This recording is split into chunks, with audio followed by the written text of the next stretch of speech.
Hello dear students, आज start करते हैं अपना लास्ट यूनिट। जैसा कि आपको पता है कि आरजीपीवी के मोस्ट आईएमपी क्वेश्चंस को लेके मैंने एक सीरीज स्टार्ट की थी, जिसमें मैंने ऑलरेडी 4 यूनिट्स आप लोगों को बता चुकी हूँ, जिसमें 3 मोस्ट इंपॉर्टेंट क्वेश्चन आपको हर यूनिट से मैंने आपको एक्सप्लेन किए हैं। और अब आज मैं स्टार्ट कर रही हूँ आपका लास्ट यूनिट। वैसे 5th यूनिट एक्चुअली पहले ले चुकी हूँ, इसलिए लास्ट यूनिट आज कौन सा मैं स्टार्ट कर रही हूँ, आपका 4th laser and fibre optics. ठीक है ना। तो इसमें से लेकिन जो है आपका फर्स्ट क्वेश्चन जो कि मुझे लग रहा है इस बार के लिए मोस्ट आईएमपी, इसलिए मैंने एस्टेरिस्क भी लगाया हुआ है। तो इसको है जो है establish the relationship between Einstein A and B coefficient. इस बार चूंकि क्वेश्चन के पैटर्न काफ़ी कहना चाहिए कॉम्प्लिकेटेड आ रहे हैं, इसलिए आप इसके दूसरे कई जितने भी टाइप्स होते हैं क्वेश्चन के उनको ज़रूर क्लियर रखें। तो फर्स्ट क्वेश्चन जो मोस्ट इंपॉर्टेंट बनता है वो बनता है कि आइंस्टाइन का ए एंड बी कोएफिशिएंट का रिलेशनशिप। यही दूसरे रूप में आ सकता है आपको कि prove that the transition probabilities depends on frequency new, ये भी आपको आ सकता है, इस तरीके से भी आ सकता है। Establish the relationship between transition probabilities, ये क्वेश्चन इस तरीके से भी आ सकता है। तो क्वेश्चन नंबर 1 जो मैं आपसे बात कर रही हूँ, कौन सा आपका आइंस्टाइन का ए एंड बी कोएफिशिएंट, वो आपको इन तीन तरीकों से आ सकता है। ठीक है ना। अब मैं स्टार्ट करती हूँ आपका क्वेश्चन नंबर 2। लेकिन इस क्वेश्चन नंबर 2 को मैं स्टार्ट करने के पहले आपको बता दूँ, चूँकि ये मैं स्टार्ट कर रही हूँ सीधा टाइप्स ऑफ लेज़र्स, तो उसके पहले आपको कुछ बेसिक डेफिनेशंस की ज़रूरत बहुत होगी, क्योंकि उन सब का ही कहना चाहिए पूरी तरीके से कम्प्लीटली यूज़ है किस में, आपके लेज़र बनाने में, है ना। तो जिसमें मैंने आप लोगों को what is laser, spontaneous absorption, आपका stimulated emission, spontaneous emission, laser का प्रिंसिपल, मेन कंपोनेंट्स लेज़र के, इवन ऑप्टिकल रेजोनेटर पे मैंने एक अलग से ही वीडियो दिया हुआ था क्योंकि बहुत इंपॉर्टेंट है। आइंस्टाइन के A and B coefficients, applications of laser, ये सारे के सारे पॉइंट्स मैंने ऑलरेडी पहले ही क्लियर किए हुए हैं अपने प्रीवियस वीडियोज़ में। तो जब मैं आपको ये क्वेश्चंस दूंगी तो उसमें आप लोगों को डिस्क्रिप्शन बॉक्स में इनकी लिंक दे दूंगी, तो हो सके तो आप इनको ज़रूर एक बार देख लें, क्योंकि जब तक हमको ये चीज़ें क्लियर होंगी नहीं तब तक हमें शायद ये मेन क्वेश्चन क्लियर होगा नहीं। ठीक है ना। तो इम्पॉर्टेंट के नाम पे तो मैं तीनों ले रही हूँ। आपका फर्स्ट ये है, और इसमें ही मैंने ये वाला क्वेश्चन भी बहुत अच्छे से सॉल्व किया हुआ है, आइंस्टाइन का ए एंड बी कोएफिशिएंट। तो ये आपको ये पूरा का पूरा मेरे प्रीवियस वीडियोस में मिल ही जाएगा, तो उसको आप लोग ज़रूर देख लीजिए। मैं स्टार्ट करती हूँ अपना क्या क्वेश्चन नंबर 2। क्वेश्चन नंबर 2 किस किस तरीके से आ सकता है, देखें कि व्हाट इज़ रूबी लेज़र, या 3 लेवल लेज़र क्या है, या सॉलिड स्टेट लेज़र क्या है, या पल्स लेज़र क्या है। मतलब रूबी लेज़र आपको 1 2 3 4 किसी भी नाम से आ सकता है, या तो रूबी आएगा, या क्या आ सकता है आपका हीलियम नियॉन। तो हीलियम नियॉन क्या है, नाम से ना आए, 4 लेवल लेज़र का डिस्क्रिप्शन, गैसियस लेज़र का डिस्क्रिप्शन, या कंटिन्यूस लेज़र का डिस्क्रिप्शन। इस तरीके से आपको इसका क्या क्या बताना है, कंस्ट्रक्शन भी बताना है, वर्किंग भी बताना है, और एप्लीकेशन भी बताना है। मैंने इंपॉर्टेंट के नाम पे इसलिए इन दोनों को लिया हुआ है क्योंकि इसमें आपका एक तो सॉलिड स्टेट आता है और एक आपका कौन सा आता है, हीलियम नियॉन। तो इस बार का जो मुझे एक्सपेक्टेशन है और जो मेरा गैसिंग कहता है वो इम्पॉर्टेंट बहुत ज़्यादा इस बार हीलियम नियॉन लेज़र है। बट फिर भी क्योंकि ये दोनों हमेशा ही आते हैं, इसलिए मैंने आपको इनका जो आंसर है कंपैरेटिव वे में तैयार किया है, ताकि आपको आंसर कायदे से एक ही तैयार करना पड़े लेकिन आपके तैयार दोनों हो जाएं। तो इस तरीके से इनके जितने भी टाइप्स हैं क्वेश्चन के, ये ज़रूर नाम याद रखें कि इतने तरीके से ये लेज़र आ सकते हैं। तो मैं स्टार्ट करती हूँ अपना जो क्वेश्चन नंबर 2 की, रूबी लेज़र और हीलियम नियॉन लेज़र दोनों को कंपैरेटिव वे में स्टार्ट करते हैं। So now our question number 2, Ruby laser and the helium neon laser. सबसे पहले रूबी और हीलियम नियॉन को स्टार्ट करने के पहले आप प्रिंसिपल को ध्यान में रखें कि प्रिंसिपल में हमें ज़रूरी क्या क्या है। सबसे पहले active medium, then population inversion, spontaneous stimulated emission and condition of resonance. एक एक चीज़ आपको ऑलरेडी क्लियर की जा चुकी है, इसलिए आपको ये वर्ड्स जो हैं फेमिलियर ही हैं। ठीक है ना। अब स्टार्ट करती हूँ रूबी, दोनों को कंपैरेटिव वे में पढ़ेंगे। सबसे पहले यदि हम लेते हैं इंट्रोडक्शन, ठीक है ना। तो यदि मैं बात करूं तो जो रूबी लेज़र है ये किसने डेवलप किया था, ये मैमन ने किया था, किसमें 1960 में। जबकि जो आपका हीलियम नियॉन लेज़र है ये एलिजेवन और उनके फ्रेंड्स जो थे डब्ल्यू वेनेट और डी हैरियट ने किया था, कब, 1961 में। रूबी लेज़र के पहले तक लेज़र के जो कॉन्सेप्ट्स होते थे ये सब थे, बट उसको मूर्त रूप में या कहना चाहिए पूरी तरह से असेंबल करके एज अ डिवाइस बनाया नहीं जा सका था। लेकिन सबसे पहला जो रूबी लेज़र बना वही क्या था, आपका रूबी लेज़र था। फिर यदि देखा जाए तो ये कैसा लेज़र है, based on 3 energy level laser, यानी इसमें जो एनर्जी लेवल अभी जब आपको एक्सप्लेन करूँगी तो आप देखेंगे कि इसमें कितने एनर्जी लेवल्स होते हैं, 3 एनर्जी लेवल होते हैं। और यदि मैं इसको देखूँ हीलियम नियॉन को, तो हीलियम नियॉन जो है based on 4 energy level laser action, ठीक है। और थर्ड पॉइंट इज़ कि इसमें होता क्या है, इसको रूबी क्यों कहते हैं। तो बेसिकली इसमें जो होती है वो होता है एल्यूमिनियम ऑक्साइड Al2O3, ठीक है। बेसिकली ये होता है जिसकी डोपिंग की जाती है किसके साथ में, आपके क्रोमियम ऑक्साइड के साथ में Cr2O3। और ये जो कितना होता है ये लगभग 0.05% कितने का होता है, जितने वेट का क्या होता है एल्यूमिनियम ऑक्साइड, मतलब इतने वेट का। तो एल्यूमिनियम ऑक्साइड की क्या है एक्चुअल में रॉड है, तो जो कि क्या है जिसमें इम्प्योरिटी किसकी मिलाई गई है, क्रोमियम की। और इसी जो रॉड को, एल्यूमिनियम ऑक्साइड की रॉड को जब ये गर्म होती है तो ये पिंक कलर ले लेती है, इसलिए इसको क्या कहा जाता है, रूबी रॉड कहा जाता है। बेसिकली एक्चुअली ये पिंक कलर जो लेती है वो क्रोमियम आयंस के कारण लेती है। और क्रोमियम की जो इम्प्योरिटी हम मिलाते कितने हैं, इसका वेट जितना होगा उसका 0.05% इम्प्योरिटी मिलाते हैं किसकी, क्रोमियम की। इम्प्योरिटी वैसे ही कुछ काम करेगी जैसा हमने देखा था कि जब हम पीएन डायोड वगैरह पढ़ते थे तो पीएन डायोड में हम जर्मेनियम सिलिकॉन जो हमारे प्योर सेमीकंडक्टर्स होते थे तो उसमें कुछ इम्प्योरिटी मिलाते थे और इम्प्योरिटी उनकी कंडक्शन में क्या करती थी, हेल्प करती थी। यहाँ भी इम्प्योरिटी हमें कुछ ऐसे ही हेल्प करेगी, हम आगे वर्किंग में समझेंगे, ठीक है। और अगर इसको देखा जाए तो ये जो होता है ये आपका 10% लगता, मतलब लगभग आपका 10:1 का रेशो चलता है इसमें हीलियम और नियॉन का। तो जो हीलियम होती है वो लगभग 10, मतलब मान सकते हैं आप 85% होती है, और लगभग 15% क्या होता है कि आपका नियॉन होता है। मतलब नियॉन काफ़ी कम है, ओनली 1 पार्ट है, और 10 पार्ट जो है वो किसका है, हीलियम का है। तो इस तरीके से अगर मैं इसका अंतर करूँ, शॉर्ट में बोलूँ जल्दी, तो 1960 मेमेन, अलीज़ेवन 1961, 3 level, 4 level, aluminium oxide plus Cr2O3, helium plus neon, ठीक है। और देखा जाए तो ये रॉड है, मेटालिक रॉड है, इसलिए इसको हम क्या बोलते हैं, सॉलिड स्टेट भी बोलते हैं। पल्स क्यों बोलते हैं, बाकी सब क्या है वो हम आगे देखेंगे। ये जो होता है ये गैस चैम्बर होता है एक प्रकार का, तो इसलिए ये जो होती है आपकी, चूँकि इसमें गैस अपना है तो इसको गैसियस लेज़र बोलते हैं, इसको सॉलिड स्टेट लेज़र बोलते हैं, ठीक है ना। अब इस अभी जो आपके जितने भी नाम दिए गए हैं उनमें मैं आपको इतना ही अंतर कर सकती हूँ कि जो रूबी है उसको हम सॉलिड स्टेट क्यों बोलते हैं, क्योंकि आपको दिख रहा है, और जो आपका हीलियम नियॉन है उसको हम गैसियस क्यों बोलते हैं। 3 लेवल 4 लेवल की वर्किंग अपन आगे समझेंगे। अब इसका थोड़ा सा डायग्राम देख लेते हैं। जो मैंने आपको ये चीज़ें बोली हैं ये चीज़ें मैंने डायग्राम में भी लिखी हैं, यदि हो सके तो आप डायग्राम याद रख कर लें और उस डायग्राम में ही ये सब कुछ आप क्या कर लें, नोट कर लें, तो आपको याद करने में आसानी होगी। तो ये आपका देख रहे हैं कि जो एल्यूमिनियम ऑक्साइड की एक रॉड है, इस एल्यूमिनियम ऑक्साइड की रॉड पर जो ऑप्टिकल रेजोनेटर्स जैसे हम बनाया करते थे कि इसके जो ऑप्टिकल एंड्स होते थे ये फ्लैट होते थे और कैसे होते थे, पैरेलल होते थे। इसमें से एक को हम फुली सिल्वर्ड करते हैं, एक को हाफ सिल्वर्ड करते हैं। ये सब जो हैं ये मैंने आपको किस में पढ़ाए थे, जब मैंने आपको ऑप्टिकल रेजोनेटर पढ़ाया था और उसमें उसके थ्रू आपने क्या किया था, पॉपुलेशन इन्वर्जन अचीव किया था, ठीक है ना। इसके बाद ये जो रॉड है ये किसकी है, ये क्या लिखा हुआ, Al2O3 aluminium oxide plus chromium oxide, कितना, लगभग 0.05%, ठीक है ना। और इसके ऊपर जो है एक जिनोन का फ्लैश ट्यूब इस तरीके से क्या होता है, लिपटा हुआ होता है। जैसे आप लोगों ने आपके घरों में जैसे ट्यूबलाइट्स होती हैं, ट्यूबलाइट्स में जो वाइट कलर की लाइट आती है वो भी एक प्रकार का वो फ्लैश ट्यूब ही है। आजकल स्पायरल टाइप का ट्यूबलाइट चलता है। इस तरीके से आप मान लीजिए कि ट्यूबलाइट लिपटी हुई है, और ट्यूबलाइट जैसे वाइट लाइट देती है तो ये भी कैसी ही लाइट देती है, मैंने लिखा हुआ है कि ये भी कैसी लाइट देती है, वाइट लाइट ही देती है।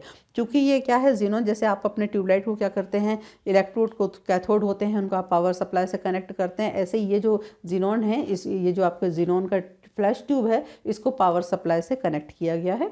यहाँ पर आप देख रहे हैं कि यहाँ से लेके यहाँ तक इसके ऊपर एक हल्का सा हॉलो ट्यूब होती है जिसमें से नाइट्रोजन को सप्लाई किया जाता है, क्योंकि अगर हीट बहुत जनरेट होती है, यदि ये ट्यूब, ये जो आपका रॉड है बहुत गर्म होता है, ये फट ना जाए, इसलिए उसको ठंडा करने के लिए इसका N2 का इस्तेमाल किया जाता है। ये जो आपका फ्लैश लैम्प है इसको ये इतना मतलब कहना चाहिए इतने 1000 एनर्जी का कंज्यूम करता है कि इसको लगभग 7 मिली सेकेंड्स को ही हम क्या करते हैं, इसको ऑन करते हैं। बाकी जो है आपका इतने में भी ये हज़ारों कहना चाहिए कैलोरी एनर्जी क्या कर लेता है, कंज्यूम कर लेता है। ये वो पॉइंट है चूँकि ये हाफ सिल्वर्ड है, पार्शियली सिल्वर्ड है, तो ये यहाँ से जो है आपकी इंटेंस्ड कोहेरेंट और रेड कलर लेज़र बीम क्या होती है, पास आउट होती है। तो ये एक सिंपल सा डायग्राम मैंने बना दिया है जिसको आपको याद करने में कोई प्रॉब्लम भी नहीं होगी। सिमिलरली यदि मैं अब इसी पर डिफरेंस पे जाऊँ तो जो आपकी रॉड है, रॉड की जगह ले ली है ग्लास ट्यूब ने। ग्लास ट्यूब के बारे में बता दूं कि ग्लास ट्यूब की जो लेंथ है वो लगभग 50 सेंटीमीटर है और इसका जो डायामीटर है ये लगभग कितना है आपका 1 मीटर है। कितना है आपका ये डायामीटर, कितना है 1 मीटर है। मतलब इन शॉर्ट अगर मैं कहूँ तो मैं ये बोल सकती हूँ कि ये रॉड कैसी है, पतली है, ठीक है ना। इसको पतला क्यों रखते हैं उसका रीज़न भी आगे क्लियर करूँगी। और ऑप्टिकल रेजोनेटर तो यहाँ पर भी लगे हुए हैं दोनों, एक फुली सिल्वर्ड मिरर है, एक आपका पार्शियली सिल्वर्ड मिरर है। इसके अंदर भरी हुई है गैस, और गैस के नाम पर कौन भरा हुआ है, हीलियम 85% ली है, नियॉन आपने कितना लिया है 15% लिया है। ये आपके दोनों क्या हैं, ये कैथोड है, ये एनोड है, इनके बीच में आपने क्या कर दिया, पावर सप्लाई ऑन कर दिया और यहाँ पर जो है आपका इलेक्ट्रिक करंट फ्लो होने लगा और काम वर्किंग क्या हो गई, स्टार्ट हो गई। तो ये आप अगर डायग्राम वाइज भी देखें तो दोनों में डिफ्रेंशिएट कर सकते हैं और ये 3 पॉइंट पे आप इनका इंट्रोडक्शन याद कर सकते हैं। अब हम बेसिकली आते हैं कि एक्चुअल में इसकी वर्किंग कैसे स्टार्ट होती है। तो now our second point is construction. और कंस्ट्रक्शन के बारे में मैं दोनों का ये बताऊं आपको कि आपको इसके लिए एक भी लाइन नहीं रटना है। आप सिर्फ कंस्ट्रक्शन के नाम पे इस डायग्राम को याद रखेंगे, क्योंकि मैंने इस डायग्राम में ऑलरेडी सब कुछ लिख दिया है जो आपको इस कंस्ट्रक्शन में बताना है कि क्या है, किससे मिलकर बना है, कितने % है, क्या क्या है। ऐसे यहाँ पर भी कि जैसे ये मान लीजिए फ्लैश ट्यूब है तो उसका लेंथ कितना है, तो उसका विड्थ कितना है, ऑप्टिकल रेजोनेटर है तो कितने कितने % लिया हुआ है। तो कंस्ट्रक्शन के नाम पर फ़िलहाल मैं यहाँ कुछ भी नहीं आपको लिख के बता रही हूँ, लेकिन आप इसको खुद ही इस डायग्राम को देखते हुए इसको क्या करेंगे, एलोबरेट कर लेंगे। बाकी नोट्स जो है मैं बार बार आपको बताती हूँ कि मेरी जो वेबसाइट है drritutiwari.in पर आपको free of cost he available हैं। तो आप चाहें तो वहाँ से ये नोट्स भी डाउनलोड कर सकते हैं जिसमें आप देख सकते हैं कंस्ट्रक्शन कैसे लिखा हुआ है। सिर्फ देखें लेकिन रटने की ज़रूरत नहीं है। तीसरा पॉइंट जो हम स्टार्ट करते हैं वो है वर्किंग। और वर्किंग के पहले आपको एक एनर्जी लेवल डायग्राम होगा, वो ज़रूर बनाना पड़ेगा। आप 2 चीज़ें बहुत क्लियर रखें कि ये जो डायग्राम है ये एनर्जी लेवल डायग्राम नहीं है, ये बेसिक डायग्राम है। तो बेसिक डायग्राम तो आपको बनाना है, लेकिन साथ में एनर्जी लेवल डायग्राम ज़रूर बनाना है, वो बहुत इंपॉर्टेंट है। तो अब मैं स्टार्ट करती हूँ अपना थर्ड पॉइंट जो है वर्किंग। वर्किंग चूँकि लेंदी रहेगी इसलिए मैं वर्किंग आपको 1 बाय 1 मतलब पहले रूबी का, उसके बाद हीलियम नियॉन का क्लियर करती हूँ। So let us start with our working. Okay, so now Ruby laser. Ruby laser जो है इसका ये एनर्जी लेवल डायग्राम है। एनर्जी लेवल डायग्राम, जैसे मैंने ये बोला कि ये डायग्राम अपने आप में पूरा डिस्क्रिप्शन कंस्ट्रक्शन का है, ऐसे ही ये डायग्राम भी मैंने इस तरीके से आपको बनाया है कि ये पूरा डायग्राम आपका किसका मतलब डिस्क्रिप्शन है, एक प्रकार से वर्किंग का। तो ये जो थर्ड पॉइंट मैंने आपका स्टार्ट किया है, एक्चुअल में ये थर्ड पॉइंट मैंने स्टार्ट किया है क्या, वर्किंग। और किसकी वर्किंग हम देख रहे हैं, ये रूबी की वर्किंग देख रहे हैं, ठीक है। तो सबसे पहले डायग्राम वाइज समझना शुरू करते हैं। आप इस वर्किंग को इन पॉइंट्स के अंतर्गत लिखेंगे, जिसमें आपका फर्स्ट पॉइंट होगा ट्रांजिशन 1। तो फर्स्ट ट्रांजिशन में क्या हुआ, ये है आपका ट्रांजिशन 1। जब ये आपने ज़ीनोन का फ्लैश ट्यूब ऑन नहीं किया, उस समय तक ये जो रूबी रॉड है, ये जो एल्यूमिनियम ऑक्साइड का रॉड है, इसमें जो है ये किस स्टेट में है, ग्राउंड स्टेट में। मतलब ये किससे मिलके बनी होगी, डेफिनेटली एटम से मिलके बनी होगी, सॉलिड है क्योंकि। तो इसके जो एटम्स होंगे वो किस स्टेट में होंगे, ग्राउंड स्टेट में। ठीक है ना। तो ये जो स्टेट है ये कौन सी स्टेट हुई, ग्राउंड स्टेट, जिसको मैंने नाम दिया क्या, E1। ओके, जैसे ही आप इस फ्लैश ट्यूब को क्या करते हैं, ऑन करते हैं, और मैंने बताया भी कितनी देर के लिए ऑन करते हैं, सिर्फ 7 मिली सेकेंड्स के लिए। जैसे ही आप इसको ऑन करते हैं, आपने सोच लीजिए अपनी ट्यूबलाइट को क्या किया, ऑन किया, वो भी सिर्फ इतनी देर के लिए, ठीक है। जैसे ही आप इसको ऑन करते हैं, इससे जो क्या होता है, ये क्या होगा, गर्म होगा, और इसकी हीट किसको ट्रांसफ़र होती है, चूँकि ये रॉड से क्या हुई है, लिपटी हुई है, तो ये हीट किसको ट्रांसफ़र होती है, रॉड को ट्रांसफ़र होती है। तो जो ये इसके एटम थे, किसके, एल्यूमिनियम ऑक्साइड की रॉड के एटम, जो कैसे बैठे हुए थे, ग्राउंड स्टेट पे बैठे हुए थे, इनको क्या मिली, एनर्जी। तो ये एनर्जी को क्या किया, इन्होंने एब्जॉर्व किया। अगर ये एनर्जी एब्जॉर्व करेंगे तो अब ये इस कहना चाहिए एनर्जी स्टेट पर तो नहीं रह सकते, क्योंकि ये तो ग्राउंड था। अब इन्होंने एनर्जी ले ली। मान लीजिए, एक एग्जांपल दे रही हूँ, मान लीजिए ये जो आपका E1 है, ये मान लीजिए ग्राउंड स्टेट है, कितना है, 1 यूनिट है, और हमको यदि इसको यहाँ तक करना है, ट्रांसफ़र कराना है, और ये जो स्टेट है ये मान लीजिए कितना है, 5 यूनिट का है, तो हमें एक लगभग कितना, मतलब कितनी एनर्जी इसको देनी होगी कि ये एटम जो है ग्राउंड स्टेट से यहाँ चला जाए। हमारी जो एनर्जी देनी होगी वो होगी E2 माइनस E1। तो E2 कितना है आपका, 5 है, 5 माइनस 1, लगभग हमको 4 यूनिट एनर्जी देनी होगी इसको, कि ये ग्राउंड स्टेट से कहाँ जंप कर जाए, एक्साइटेड स्टेट पर। तो इतनी एनर्जी जैसे ही हम इसको देते हैं, तो जैसा मैंने आपको बताया कि ये जो लाइट है ये किस कलर की है, वाइट लाइट है। वाइट लाइट में 7 कलर होते हैं, लेकिन इसमें जो आपने इम्प्योरिटी मिलाई हुई है क्रिप्टन किसकी, आपकी Cr2O3 की, उसमें से ये जो आपके क्रोमियम आयंस होते हैं, क्रोमियम आयंस अपनी प्रॉपर्टी के कारण इस वाइट लाइट में से कौन सी कलर को क्या कर लेते हैं, एब्जॉर्ब कर लेते हैं। वो कलर होता है जनरली ग्रीन एंड हल्का वॉयलेट, जिसकी वेवलेंथ लगभग कितनी होती है, 5500 एंगस्ट्रॉम। लगभग ये इतना क्या कर लेते हैं, एब्जॉर्ब कर लेते हैं। तो ये लगभग वही चीज़ हुई जो मैं आपको समझा रही हूँ, क्या, 4 यूनिट, मतलब इतना लगभग हमने इसको एनर्जी दी है। तो अब ये जो एटम हैं ये यहाँ से लेके यहाँ तक आ जाते हैं। चूँकि ये यहाँ से यहाँ तक खुद नहीं आए हैं, आपने क्या किया है, इस फ्लैश ट्यूब को क्या किया है, ऑन किया है, इसलिए ये क्या कहलाता है, स्टिमुलेटेड एब्जॉर्प्शन। इसलिए ट्रांजिशन 1 का नाम, देखिए इतना लंबा वर्किंग लिखना पॉसिबल नहीं है मेरे लिए, वो तो आप नोट से देख लेंगे, लेकिन यदि आपको पॉइंट याद रहेंगे तो आप खुद भी एलोबरेट कर पाएंगे इसको। तो ट्रांजिशन 1 जो हुआ, ट्रांजिशन 1 एक्चुअल में क्या हुआ, इसको नाम क्या दे सकते हैं, कौन सी प्रोसेस है ये, आपकी स्टिमुलेटेड एब्जॉर्प्शन।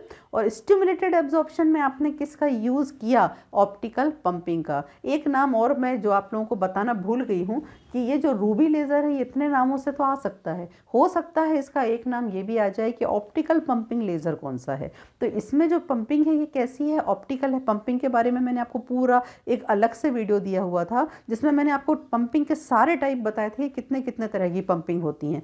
इसमें से ये कौन से टाइप की पंपिंग है, ऑप्टिकल। क्यों ऑप्टिकल है, क्योंकि हमने लाइट से इस रॉड को क्या किया है, गर्म किया है, ठीक है ना। तो ये जो हुआ ट्रांजिशन 1 हुआ, ट्रांजिशन 1 में आपने क्या बता दिया, ऑप्टिकल पंपिंग के बारे में, और किस प्रोसेस के बारे में बता दिया, स्टिमुलेटेड एब्जॉर्प्शन के बारे में। अब मैं यदि थोड़ा सा प्रिंसिपल के ऊपर जाऊं, तो प्रिंसिपल में आप इसमें देख लीजिए रूबी लेज़र में कि आपका जो एक्टिव मीडियम है वो क्या हुआ, आपका एक्टिव मीडियम हुआ एल्यूमिनियम ऑक्साइड की रॉड, जिसमें आपने मिलाए हुए हैं क्रोमियम आयंस। और दूसरा आपका एक्टिव मीडियम के नाम पर क्या हुआ कि आपने एक्टिव मीडियम के नाम पे उसको एक्टिवेट कैसे कराया, किससे पंपिंग कराई, आपने ज़ेनॉन फ्लैश ट्यूब से। तो ये एक्टिव मीडियम के अंतर्गत पूरा आ जाता है आपका। मैं आपको प्रिंसिपल भी साथ में लेती चल रही हूँ, ठीक है ना। तो ये हो गया, आप सिर्फ क्या याद रखेंगे, transition 1। Transition 1 is called stimulated absorption, where the atoms of the ground state absorb energy of 5500 angstrom and get excited and transit to energy number 2E2। Okay, ये आपका खत्म फर्स्ट। ओके, अब जैसे ये ऊपर आएंगे तो ऊपर ये लगातार यहाँ से गर्म होकर ऊपर आते जाएंगे, यहाँ पे संख्या धीरे धीरे क्या होती जा रही है, बढ़ती जा रही है। लेकिन ये इस स्टेट पर जैसा मैंने बताया था कि ये बहुत ज़्यादा स्टेबल स्टेट नहीं है। इसका एवरेज फ्री टाइम जो आपका स्टे टाइम होता है वो बहुत कम होता है। एटॉमिक यदि लेवल पे देखें तो 10⁻⁻80 सेकेंड होता है। मतलब ये बहुत तेज़ी से कहाँ आएंगे, ये बहुत तेज़ी से नीचे की तरफ आएंगे। तो जब ये बहुत तेज़ी से नीचे की तरफ आते हैं तो उस समय एक्चुअली इसको तिरछा बनाने का रीज़न समझें। जब ये बहुत तेज़ी से नीचे की तरफ आते हैं तो क्या होता है कि ये इनका जो है डायरेक्शन होता है, ये किसी भी डायरेक्शन, मतलब कहना चाहिए कोई भी चीज़ है अगर उसका स्पीड बहुत तेज नहीं है तो उसका डायरेक्शन जो होता है रैंडम हो सकता है, किसी भी डायरेक्शन में ये क्या हो जाते हैं, डिस्पर्स हो जाते हैं। तो चूंकि ये किसी भी डायरेक्शन में डिस्पर्स हो सकती है इनकी एनर्जी, तो अगर ये एनर्जी जब ये ऊपर से नीचे आएंगे तो ये एनर्जी को क्या करना शुरू करेंगे, रिलीज करना। क्यों करेंगे? क्योंकि अभी ये इसके अनुसार समझाऊं तो 5 यूनिट पर हैं, आना इनको वापस 1 पे है, तो लगभग इनको जो इन्हें आपने एक्स्ट्रा एनर्जी दी है 4 यूनिट की, इनको ये 4 यूनिट की एनर्जी क्या करना पड़ेगी, बाहर निकलना पड़ेगी। तब कहीं जाके ये कहाँ पर एग्जिट कर पाएंगे, अपनी ग्राउंड स्टेट पर। तो जब ये ऊपर से नीचे आते हैं उस समय चूंकि ये टाइम पीरियड बहुत कम होता है और इनका स्पीड उतना नहीं होता है, तो ये जो रेडिएशन होता है ये कैसा होता है, पूरी तरह से डिस्पर्स्ड होता है, किसी भी दिशा में जाता है। तो ये जो रेडिएशन होता है जनरली कुछ तो ये आधा पोर्शन किस में भी जाता है, ये अगर इधर ऊपर नीचे भी जाएगा तो ये रॉड को भी क्या करता है गर्म करने में, कुछ रॉड के थ्रू कहाँ चला जाता है, बाहर की तरफ चला जाता है। तो ये जो है जनरली यहाँ हमको क्या रेडिएशन नहीं मिलता। कोई भी चीज़ है यदि कम गर्म होगी या धीरे धीरे कोई हम बर्तन होता है गर्म रखना शुरू करते हैं तो वो पहले क्या करता है, नीचे से हीट लेगा, कंडक्शन के थ्रू होते होते हीट कहाँ तक जाती है, ऊपर तक। लेकिन वो स्थिति बाद में आती है जबकि आप उसको बहुत देर गर्म करते हैं कि आप यदि उसके पास में हाथ रखें तो आपको आंच लगना शुरू हो जाए। और हमको रेडिएशन चाहिए, मतलब ये वो स्थिति है कि जबकि हमको आंच लगना शुरू हो जाए। अभी सिर्फ कंडक्शन हुआ, आप ये बोल सकते हैं कि रेडिएशन लेस है, मतलब कंडक्शन तो हुआ है, रॉड तो गर्म हो गई है, बट इतनी नहीं हुई है कि आंच निकलने लगे, मतलब क्या हो सके, रेडिएशन निकलना पॉसिबल हो। ठीक है ना। लेकिन चूँकि मैंने बताया कि ग्राउंड स्टेट पर जो है, तो ये जो ट्रांजिशन है इसका नाम जो है मैंने क्या दिया हुआ है, ये आपका जो ट्रांजिशन है ये एक प्रकार से कौन सा ट्रांजिशन होगा कि जिसमें ये खुद ऊपर से कहाँ आ गए हैं, नीचे की तरफ आ गए हैं। तो ट्रांजिशन जो 2 दिया है उसको मैंने क्या नाम दिया हुआ है, स्पॉन्टेनियस एमिशन। क्यों स्पॉन्टेनियस है? क्योंकि ये खुद अपने नेचर के कारण आया है, यहाँ हमने कुछ स्टिमुलेट नहीं किया है, कुछ अपनी तरफ से नहीं किया है। ठीक है ना। जैसे ये यहाँ पर आता है, ये आपका हो गया ट्रांजिशन नंबर 2 हो गया। ठीक है, यहाँ से यहाँ आना, नाम क्या दे दिया ट्रांजिशन 2 को, स्पॉन्टेनियस एमिशन। जिसने भी मेरी वर्किंग पहले पढ़ी हुई है, मैंने जो हर वीडियो में समझाई है, वो यदि इन वर्किंग्स को पढ़ा हुआ है तो उसको सिर्फ ट्रांजिशन के नाम याद रखने हैं, वो उन वर्किंग को यहाँ लिख देगा तो भी चलेगा, कोई प्रॉब्लम नहीं। ठीक है ना। अब जब यहाँ पर लगातार ग्राउंड स्टेट से एटम कहाँ जा रहे थे, ऊपर, और ऊपर से जब यहाँ आते हैं तो ये आपने जो इम्प्योरिटी मिलाई है, ये इम्प्योरिटी इसके अंदर ये इफेक्ट पैदा करती है, ये इसके अंदर ये प्रॉपर्टी पैदा करती है कि यहाँ आपको लगभग एक कुछ स्टेज मिलती है, एक स्टेज मिलती है जिसको मैंने नाम दिया है कि मेटास्टेबल स्टेट। इसके बारे में भी पूरा वीडियो दिया हुआ था कि ये क्या होती है, वो स्टेज होती है जो इससे थोड़ा सा क्या होती है, स्टेबल होती है। और यहाँ इसका स्टे पीरियड हम कितना मानते हैं, लगभग 10⁻³ सेकेंड। ऐसे तो बहुत कम लग रहा है बट एटॉमिक लेवल पर ये काफ़ी ज़्यादा है, तो इसकी तुलना में काफ़ी ज़्यादा है। तो यहाँ पर एटम थोड़ी देर क्या कर सकता है, स्टे कर सकता है, रुक सकता है। तो यहाँ से तो नीचे ऊपर जाने लगे हैं, और ऊपर से अगर आएंगे और यहाँ बाई चांस अगर स्टे करना शुरू कर दिए हैं तो नीचे के एटम कम होते जा रहे हैं और ऊपर एटम मान लीजिए, तो ऊपर एटम बढ़ते जा रहे हैं और यहाँ पर स्टे करते जा रहे हैं। तो ऊपर एटम्स की संख्या किस पर, मेटास्टेबल स्टेट पर बढ़ती जाती है। और आपकी जो अगली प्रोसेस कहलाती है वो यही कहलाती है, यानी जब हमको स्टिमुलेटेड कराना है एमिशन, तो हमको ज़रूरी होता है कि हमको क्या अचीव हो जाए, पॉपुलेशन इन्वर्जन। लेज़र के प्रिंसिपल का दूसरा पॉइंट पॉपुलेशन इन्वर्जन। एक्टोमीडियम बता दिया, एक्टोमीडियम के बाद आता है पॉपुलेशन इन्वर्जन। तो क्यों पॉपुलेशन इन्वर्जन अचीव हो जाएगा, क्योंकि ये एटम एक्साइटेड पे, ग्राउंड से लगातार एक्साइटेड पे जाएंगे और वहाँ से आके किस पे आके स्टे करते जाएंगे, आपके मेटास्टेबल स्टेट। अब यहाँ पर ये जो एटम स्टे करेंगे, ये एटम अब कहाँ आना चाहेंगे, नीचे की तरफ। ये इनका बेसिक नेचर, ऑब्वियस नेचर है। अब ये ऊपर से कहाँ आना चाहते हैं, नीचे आना चाहते हैं। मान लो एक एटम ऊपर से नीचे आता है, इसको मैंने नाम दिया क्या, ट्रांजिशन 3। तो यहाँ पे लिखा है जो आपके ट्रांजिशन कौन दिया हुआ है, आपका 3 दिया हुआ है।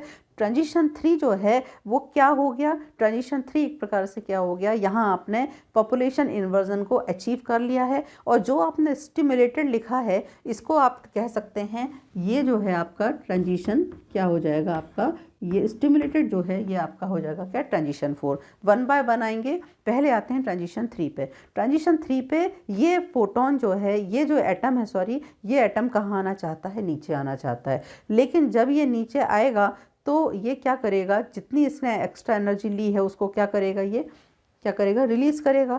मान लो ये जो है अब जो है एक्साइट होके ऊपर गया था, अब ये मान लो कितनी एनर्जी रिलीज़ करता है, ये 6943। तो ये एनर्जी जो है ये हम सोच सकते हैं कि ये एनर्जी जो है जब इसने एब्जॉर्व की थी कितनी थी, 5500। अब ये रिलीज़ कितनी करता है, 6943। तो ये तो इससे बढ़ गई है, मतलब यहाँ हल्का तो स्टिमुलेशन तो हो चुका है। तो यहाँ इसीलिए मैंने वहाँ पे इकट्ठा ही लिखा हुआ था कि population inversion and stimulated absorption. तो क्यों हो गया, तो इसके लिए ही लगे होते हैं क्या, ये ऑप्टिकल रेजोनेटर। अब इसको मैं आपको डिटेल में इसी का डायग्राम बना के समझाती हूँ कि अब यहाँ पर क्या हुआ। मतलब ट्रांजिशन 3 और 4 ही मेन है जहाँ हमको लेज़र लाइट क्या करनी है, अचीव करनी है। तो ये जो कैविटी है, जो लेज़र कैविटी है, मैं इसको अलग से ड्रॉ कर रही हूँ। ये आपका एल्यूमिनियम ऑक्साइड का रॉड है। एल्यूमिनियम ऑक्साइड के रॉड में ये एटम है मान लीजिए, ठीक है ना। ये आपका फुली पॉलिश्ड मिरर है, ये आपका पार्शियली पॉलिश्ड मिरर है ना। अब क्या होगा कि जैसे ही आपका ये किस पर संख्या किस पर बढ़ चुकी है, किस पे बढ़ चुकी है, मेटा स्टेबल स्टेट पर। मतलब पॉपुलेशन इन्वर्जन तो हमको मिल गया है, ये ग्राउंड स्टेट से उठ के आ चुके हैं किस पे, मेटा स्टेबल पे। अब ये जब ये फोटोन है, ये जो आपका एटम है, जब ये एटम नीचे आने की कोशिश करेगा तो ये अपनी एक्स्ट्रा एनर्जी को क्या करेगा, रिलीज़ करेगा। इसने मान लीजिए यहाँ से एक फोटोन, इसने एक फोटोन क्या किया, रिलीज़ किया। ये फोटोन, यानी फोटोन मतलब समझें, फोटोन मतलब रेडिएशन।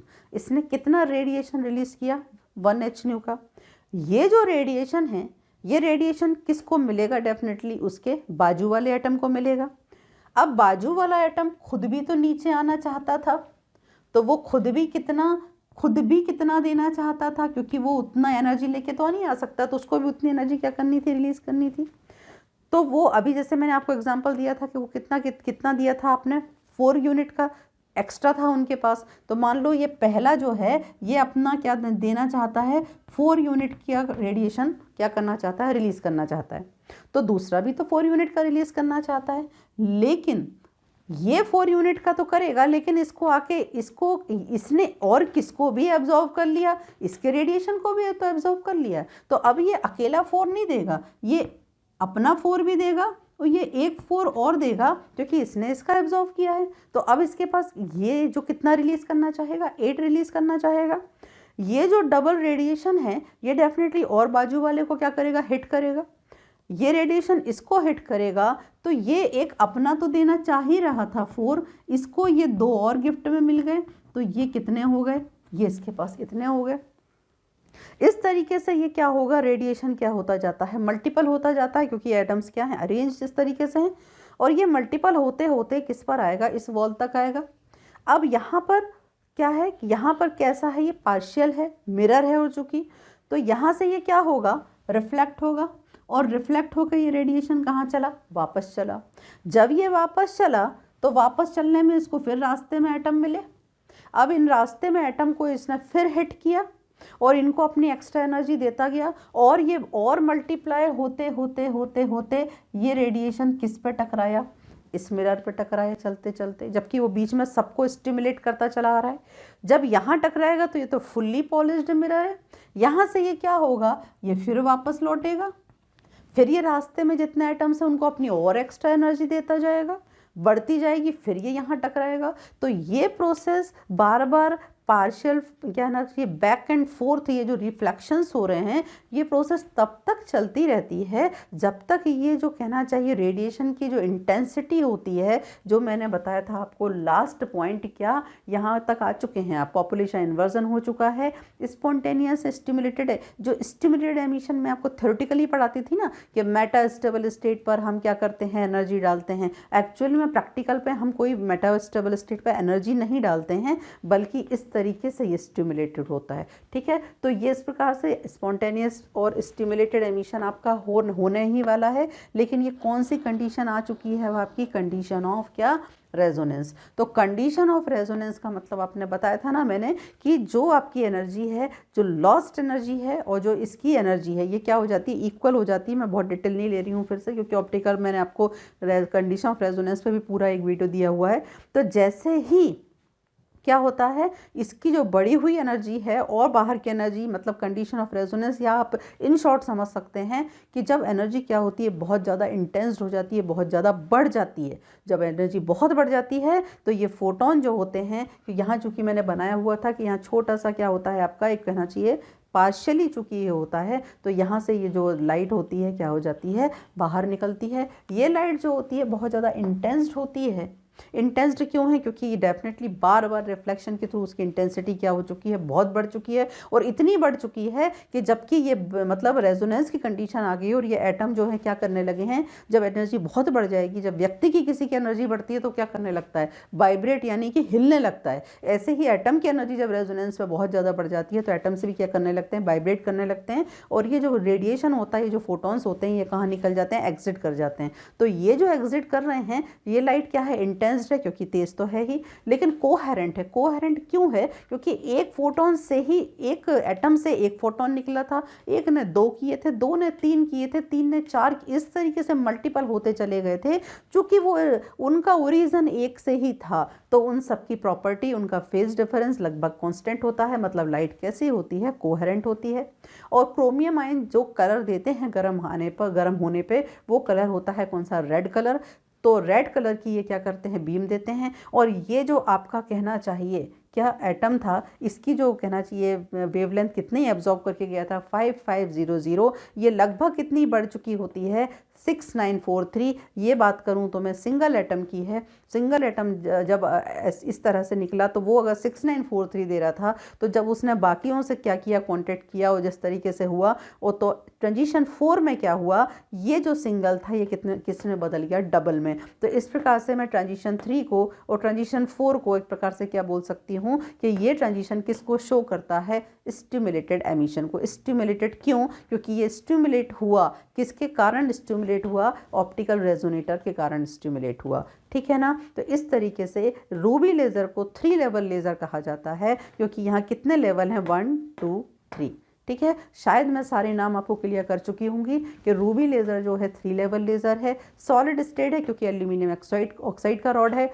पल्स लेज़र है। ये इसका सबसे बड़ा ड्रॉबैक है कि ये लेज़र जो होता है, मतलब कि ये जो है हम बहुत कम समय के लिए इसको ऑन रख पाते हैं। इससे ज़्यादा यदि हम इसको ऑन रखते हैं तो रॉड इतनी गर्म होती है कि रॉड का वर्स्ट होने का डर होता है। तो इस कारण क्या होता है, रॉड बार बार क्या इवन इतनी गर्म हो जाती है रॉड कि हमको नाइट्रोजन सप्लाई करना पड़ती है ताकि रॉड का जो टेम्परेचर है वो क्या बना रहे, ठंडा बना रहे। इस कारण क्या होता है कि अब इलेक्ट्रॉन क्या हुआ है, जो एटम है यहाँ से हायर स्टेट पे गए हैं, हायर स्टेट से कहाँ आ गए हैं, डायरेक्ट अब आपके यहाँ है मेटा स्टेबल से कहाँ आ गए, नीचे आ गए। अब यदि हमको इसको फिर से गर्म कराना है तो फिर से हमको उन एटम को क्या करना पड़ेगा, E1 से कहाँ भेजना पड़ेगा, E2। तो उसके लिए हमको फिर से उनको इतनी एनर्जी देनी पड़ेगी, फिर से इसको ऑन करना पड़ेगा। तो बार बार क्या होता है, जो बार बार ऑन करने के चक्कर में लाइट जो होती है कंटिन्यूस नहीं आती है। जो रेडिएशन आता है वो कंटिन्यूस नहीं आता, बल्कि किसके फॉर्म में आता है, पल्स के फॉर्म में आता है। पल्स यानी रुक रुक के आता है। तो ये इसका ड्रॉबैक भी है सबसे बड़ा, इसलिए इसको क्या कहा जाता है, पल्स लेज़र कहा जाता है। साथ में एक और लेज़र जो मैंने मिसिंग है, मैं बता रही हूँ बार बार आपको कि ये किस तरह का लेज़र है, ऑप्टिकल पंपिंग का लेज़र है। क्योंकि ये इसमें जो पंपिंग होती है किसके थ्रू होती है, फ्लैश ट्यूब के थ्रू। इस तरीके से ये रूबी लेज़र का डायग्राम, ये एनर्जी डायग्राम, वर्किंग आपको सिर्फ इनके आधार पर लिखना है। कंस्ट्रक्शन आपको सिर्फ इसके आधार पर लिखना है, मतलब याद कुछ भी नहीं करना है, सिर्फ नोट्स में से आप लिखने का एक बार तरीका देख लें। यहाँ ख़त्म होता है आपका किसका, रूबी लेज़र का वर्किंग। अब मैं स्टार्ट करती हूँ किसका, हीलियम नियॉन लेज़र का working. Okay, now helium neon laser, helium neon laser का ये जो आपका डायग्राम है ये आपको क्लियर है। हीलियम इसमें 85% है, नियॉन जो है वो 15% है। ठीक है, इसका यदि आप एनर्जी डायग्राम समझते हैं तो इसका एनर्जी डायग्राम जरा सा टिपिकल होता है, क्योंकि जो गैस मॉलिक्यूल्स होते हैं उनके एनर्जी स्टेट्स में इतना डिफरेंस नहीं होता है जैसा हमने रूबी में देखा था कि रूबी में जो एनर्जी स्टेट में अंतर था वो नीचे आपका जो इवन था ग्राउंड स्टेट और जो ऊपर एक्साइटेड स्टेट था उसके बीच में गैप काफ़ी था। यहाँ पर जो गैस के जो मॉलिक्यूल्स के जो जनरली एनर्जी स्टेट्स मिलते हैं उनके बीच में जो गैप होता है वो बहुत कम होता है। तो उस बीच में अपने को आइडेंटिफाई कर पाना कि किस तरीके से स्टिमुलेशन होगा वो जरा मुश्किल होता है, इसलिए ये थोड़ा सा कॉम्प्लिकेटेड रहेगा किसकी तुलना में, आपके हीलियम नियॉन लेजर की तुलना में। तो इसको मैं पढ़ती जाऊंगी तब आपको समझाऊंगी तो आपको एनर्जी डायग्राम समझ में आएगा। तो सबसे पहला पॉइंट, क्योंकि बच्चों का एक मतलब कहना चाहिए बार बार एक ही बात कहना है कि मैम थ्योरी भी बताते जाएं ताकि हम लोग को क्लियर होता जाए कि हमको लिखना किस तरीके से है। तो आपका जो फर्स्ट पॉइंट है वो उसका आप हेडिंग याद कर सकते हैं कि आप जब पावर क्या करते हैं, स्विच डाउन करते हैं। जैसे ही आप पावर क्या करते हैं, स्विच डाउन करते हैं, आपने यहाँ पर पावर सप्लाई क्या की, ऑन की। पावर सप्लाई आप ऑन करेंगे, यहाँ से जो कैथोड से जो इलेक्ट्रॉन्स क्या होंगे, ट्रेवल करना शुरू करेंगे। तो एक प्रकार का जो इलेक्ट्रिक फील्ड होता है वो अपने साथ एक प्रकार का क्या लाता है, फोर्स लाता है। तो ये जो इलेक्ट्रॉन्स हैं इनकी काइनेटिक एनर्जी क्या है, ड्यू टू इलेक्ट्रिक फील्ड इनकी काइनेटिक एनर्जी क्या है, ज़्यादा है। अब ये जो इलेक्ट्रॉन्स हैं यहाँ पर गैस के जो मिक्सचर में क्या भरे हुए हैं, गैस के अणु हैं, एटम्स हैं, ये इनसे क्या करेंगे, कोलिजन करेंगे, टकराना शुरू करेंगे और उन अपनी काइनेटिक एनर्जी किसको ट्रांसफर कर देंगे, उन एटम्स को कर देंगे। तो इस प्रकार से हम देखा है तो हमारे जो प्रिंसिपल है उसमें हमारा क्या काम शुरू हो गया, एक्टिव मीडियम। हमारा जो मीडियम था जो अभी तक डल पड़ा हुआ था क्योंकि हमने पावर स्विच डाउन नहीं किया था, वो अब क्या बनने लगा, एक्टिव बनने लगा। ठीक है ना। अब जैसे ही आप करते हैं तो वही आपने लिखा है कि when the power is switched on. मैंने तो आपको काफी कुछ बताया, इतना आपको लिखने की जरूरत नहीं है। When the power is switched on, helium and neon atom. अब हीलियम और नियॉन दोनों की प्रॉपर्टी क्या है, अलग अलग है। हमको पता है कि हीलियम की संख्या बहुत ज़्यादा है, लेकिन नियॉन एटम अपने आप में बहुत भारी होता है और हीलियम जो होता है वो काफ़ी हल्का होता है। तो हीलियम और नियॉन की चूंकि प्रॉपर्टी अलग अलग होती है तो एनर्जी तो इनको मिलती है, लेकिन एनर्जी को ग्रैस्प करके जो कहना चाहिए एक्शन लेने का तरीका है वो दोनों का अलग अलग होता है। तो हीलियम चूंकि हल्का होता है तो ये क्या करता है, helium and neon atoms pumped through the metastable state. मतलब जो हीलियम एटम है वो किसकी तरफ पंप हो जाता है, किस मेटास्टेबल स्टेट पर जाता है, 20.61 इलेक्ट्रॉन वोल्ट। यदि हम हीलियम का अलग से एनर्जी लेवल डायग्राम देखते हैं तो हीलियम एटम जो है ग्राउंड स्टेट से किस पर पहुंचता है, अपनी मेटास्टेबल स्टेट पर पहुंचा, जिसका जो लेवल था वो क्या था, कितना था, लगभग 20.61 इलेक्ट्रॉन वोल्ट। और नियॉन भी आपने बोला है तो नियॉन एटम जो था वो पंप होके किस पर पहुंचा, 20.66 इलेक्ट्रॉन वोल्ट, 20.66 इलेक्ट्रॉन वोल्ट। और नियॉन को क्या करता है, एडिशनल एनर्जी देता है। तो जो आपने एनर्जी दी थी वो एनर्जी जब इसने मात्र 20.61 ली थी, बट ये नियॉन कितनी ले लेता है, 20.61 प्लस 0.05। तो ये 0.05 इसको जो किसने दी, ये हीलियम ने दी। क्यों हीलियम हमने ज्यादा रखा, इसीलिए रखा क्योंकि हीलियम के एटम नियॉन के कुछ ही हैं, 15% हैं, हीलियम के बहुत सारे हैं। तो जब इतने सारे हीलियम एटम नियॉन को टक्कर करके ये एडिशनल एनर्जी देंगे तो नियॉन की जो एनर्जी है, जो कि भारी है, जो कि एनर्जी कम एब्जॉर्ब कर सकता है, उसकी एनर्जी क्या हो जाती है, बहुत बढ़ जाती है। तो अगर हम जैसे ही ऑन कर रहे हैं तो हीलियम एटम पहुंच रहा है 20.61 पे, लेकिन नियॉन कहां पहुंच जाता है, ये एडिशनल एनर्जी पाके 20.66 इलेक्ट्रॉन वोल्ट पर। अब ये जो एनर्जी स्टेट है ये हल्की सी स्थिर है, इसलिए हमने इसको क्या नाम दिया हुआ है, मेटा स्टेबल स्टेट। तो थर्ड पॉइंट पे आता है कि thus the purpose of the helium atom is to help in achieving a population inversion. Population inversion क्या कहता है कि ग्राउंड स्टेट पर अणुओं की संख्या कम हो जाए और कहां पर ज्यादा हो जाए, मेटा स्टेबल पे ज्यादा हो जाए। तो ग्राउंड से मेटा स्टेबल पे ज्यादा क्यों हो गई, क्योंकि इनको यहां से नियॉन एटम को यहां से ऊपर भेजा किसने, किसकी एडिशनल एनर्जी ने भेजा, हीलियम की एडिशनल एनर्जी ने। तो इस प्रकार से पॉपुलेशन इन्वर्जन में हेल्प किसने कराई, हीलियम ने कराई, ठीक है ना। तो ये जो आपका पॉइंट होता था कि एक्टिव मीडियम होना चाहिए, फिर मेटास्टेबल स्टेट पर अणुओं की संख्या ज्यादा होना चाहिए ताकि ज्यादा से ज्यादा एटम नीचे कूदेंगे और रुक के कूदेंगे तो एनर्जी क्या करेंगे, ज्यादा से ज्यादा रेडिएशन क्या करेंगे, एमिट करेंगे। तो दूसरा भी हो गया, पॉपुलेशन इन्वर्जन हो गया, ठीक है ना। तो पहला पॉइंट में क्या याद रखेंगे, स्विच डाउन करने पर हीलियम गया इतना, नियॉन गया 20.66। सेकंड पॉइंट को कैसे याद रखेंगे, एडिशनल एनर्जी किसने दी, हीलियम ने। तो कायदे से हीलियम का काम एक्चुअल में क्या है, थर्ड पॉइंट लिखेंगे कि हीलियम का काम एक्चुअल में क्या है, पॉपुलेशन इन्वर्जन को क्या कराना, अचीव कराना, ठीक है। अब आता है फोर्थ पॉइंट की हेडिंग आप दे सकते हैं क्या, स्टिमुलेटेड एमिशन। अब मेटास्टेबल स्टेट से यदि नीचे आएगा तो ये क्या करेगा, फोटोन क्या करेगा, एमिट करेगा। तो जब ये ऊपर से नीचे आता है, कौन, नियॉन एटम जब ऊपर से नीचे आता है, तो जब ऊपर से नीचे आएगा तो जो मैंने आपको पिछला एग्जांपल रूबी में बहुत अच्छे क्लियर किया था कि एक यूनिट थी 5 पहुंचा था तो कितनी करेगा, 4 करेगा। तो ये भी क्या करेगा, एक फोटोन क्या करेगा, रिलीज करेगा। अब यहाँ वही काम होगा जो मैंने आपको उसमें भी समझाया था कि जब ये एक फोटोन चलता है, जब ये एक एटम नीचे आया, जब ये एक एटम नियॉन का कहाँ आया, नीचे आया, तो इसने क्या किया, एक फोटोन क्या किया, रिलीज किया, ठीक है। अब ये जो एक फोटोन था ये क्या करेगा, ये फोटोन जो है, जो जैसा उसमें बताती थी कि ये अपने बाजू वाले के पास गया, बाजू वाले को इसने हिट किया, बाजू वाले जो खुद उसको नीचे आना था तो एक लेके आना था, उसके पास एक और एक्स्ट्रा ये पहुंचा, तो अब वो नीचे आना कितने लेके आना चाहता है, 2 लेके आना चाहता है, तो वो कितना रेडिएशन निकालेगा, 2 निकालेगा। अब 2 जो है बाजू में, इस तरह से 2 से 3 मल्टीपल होता जाता है। और यहाँ पर क्या लगे होते हैं, वही मिरर्स लगे होते हैं जिनको आप क्या बोलते हो, ऑप्टिकल रेजोनेटर। तो ऑप्टिकल रेजोनेटर यहाँ टकराएगा, फिर यहाँ टकराएगा, इस तरीके से अपनी ये जो क्या करते हैं, ये जो फोटोन होते हैं ये अपनी एनर्जी क्या करते रहते हैं, बढ़ाते रहते हैं। तो यहाँ जो एक फोटोन निकला है तो यहाँ कितने निकले हैं, 2 फोटोन निकले हैं। तो यहाँ पर चूंकि क्या होती है, back and fourth bar bar reflections हो रहे हैं, तो यही जो आप कहना चाहिए, जो आपका स्टिमुलेटेड एमिशन है, जो क्या है वो यही है स्टिमुलेटेड एमिशन। तो यहाँ पर एक प्रकार से ये क्या हुआ, स्पॉन्टेनियस भी हुआ है और स्टिमुलेटेड भी हुआ है। स्पॉन्टेनियस इसलिए हुआ है क्योंकि इसको आना स्वयं नीचे था, स्टिमुलेटेड इसलिए हुआ है क्योंकि जब ये एक आया था तो इसने 1 से 2 हुए, 2 से 4 हुए, बार बार मल्टीपल हुआ तो ये स्टिमुलेशन हो गया, ठीक है ना। तो ये दोनों एमिशन होते हैं। इसके बाद अब जबकि इसकी क्या होती है, जो एक्स्ट्रा जितना भी फोटोन होता है, जितनी एनर्जी होती है वो निकल चुकी है, किसके फॉर्म में निकल चुकी है, लेजर ट्रांजिशन के फॉर्म में। तो इन एटम्स के पास जो है अब एनर्जी जो होती है बहुत कैसी बचती है, कम बचती है।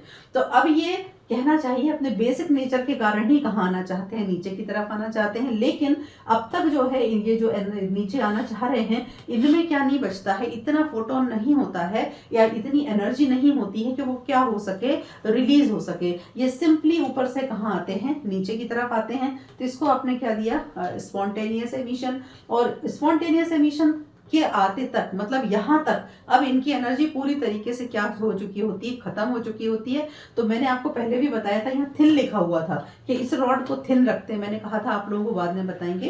तो इसको थिन इसीलिए रखते हैं कि ये जब इनकी एनर्जी खत्म हो जाती है तो ये लुढ़कते, इस तरीके से पतली रॉड होती है तो ये लुढ़कते लुढ़कते दोनों वॉल से टक्कर करते हुए, लुढ़कते लुढ़कते टकराते टकराते ये कहाँ आ जाते हैं, ग्राउंड स्टेट पर।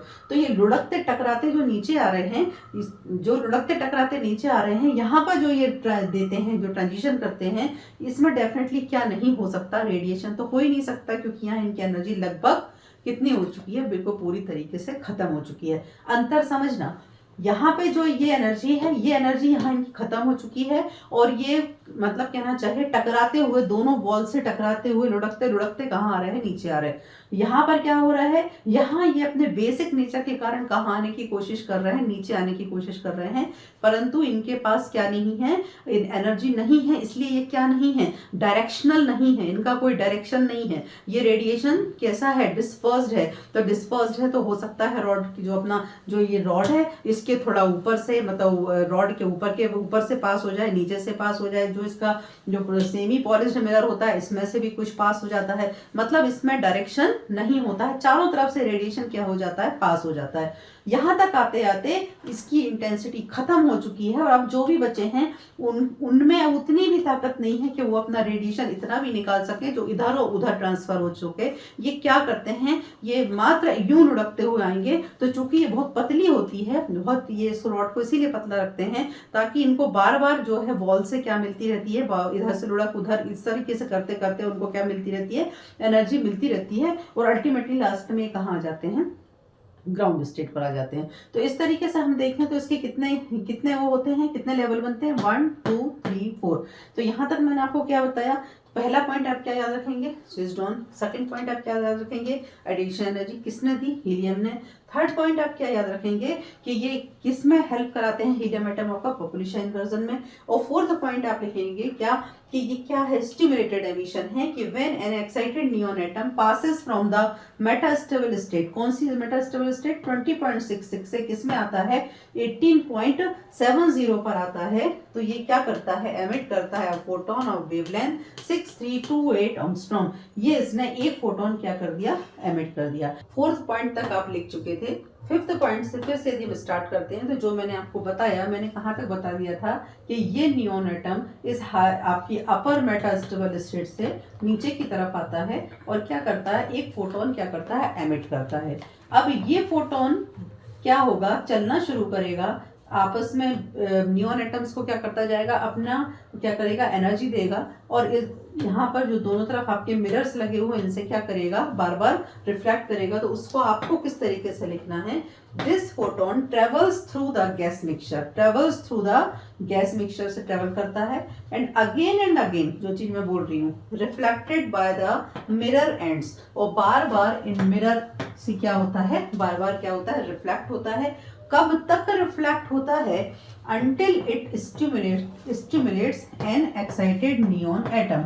कब तक ये रिफ्लेक्ट होता रहता है, जब तक कि ये अपने किसी एक और एटम को क्या नहीं कर देता है, एक्साइट नहीं कर देता है। एक्साइटेड तो वो ऑलरेडी होता है, बट ये फोटोन अपनी एक एक्स्ट्रा एनर्जी भी उसको क्या नहीं कर देता है, इम्पार्ट नहीं कर देता है और एक्साइटेड एटम को दे देता है एंड कॉजेज इट, मतलब अब दूसरे एटम को ये कर देता है, क्या कर देता है, फोर्स करता है, दूसरे एटम को फोर्स करता है टू एमिट अ फ्रेश 6328। मतलब एक तो ये होना ही था ऑब्वियस, और ये साथ में उसको फोर्स करता है, ये क्या कर दिया इसने, स्टिमुलेट कर दिया। ये स्टिमुलेशन कैसे हुआ, ये स्टिमुलेशन हुआ इस फोटोन के बैक टू फोर्थ, इधर और इधर के मिरर एंड से बार बार टकराने के बाद, और इसने एक यहाँ बैठे नियॉन एटम को भी क्या कर दिया, एक्साइट कर दिया। तो ये जो नियॉन एटम था, ये इसको ऑलरेडी एक फोटोन तो देना था, बट इसका ये फोटोन एक और एक्स्ट्रा देता है और इस तरीके से ये क्या हो जाता है, एक प्रकार से ये पूरा चीज क्या कहलाती है, आपकी स्टिमुलेटेड एमिशन।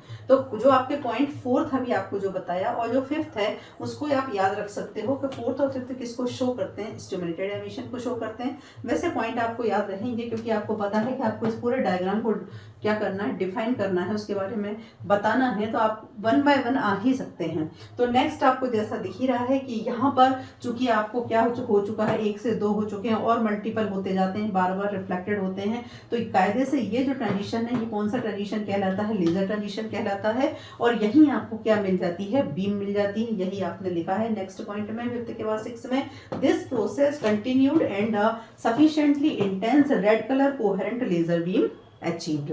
ठीक है, तो इस पॉइंट को आप नाम दे सकते हैं 6 नंबर को laser beam. Okay, now next is spontaneous. अब आपको दिख रहा है कि यहां से ये कहां आ रहा है, इधर आ रहा है, तो इसको लिखेंगे कैसे कि the neon atoms passes from the 18.70 electron volt spontaneously. अब इसका क्या ना चाहिए, स्टिमुलेशन खत्म हो गया है और ये कहाँ आना चाह रहा है, नीचे की तरफ आना चाह रहा है। कहाँ आना चाहता है, नीचे की तरफ आना चाहता है। तो क्या लिखा हुआ है आपने कि this process continued and sufficiently strong, ये तो आपका हो चुका है, सॉरी, ये अब होता क्या है कि जो नियॉन एटम होता है पास करता है फ्रॉम द 18.70 इलेक्ट्रॉन वोल्ट से spontaneously to a lower metastable state, मतलब यहाँ से ये कहाँ आता है, लोअर मेटास्टेबल स्टेट तक आता है, और एमिटिंग लाइट, और कुछ लाइट जो है वो एमिट करता है, लेकिन हम उसको रेडिएशन नहीं बोल सकते हैं। वो लाइट ऐसी होती है जो डिस्पर्स्ड होती है,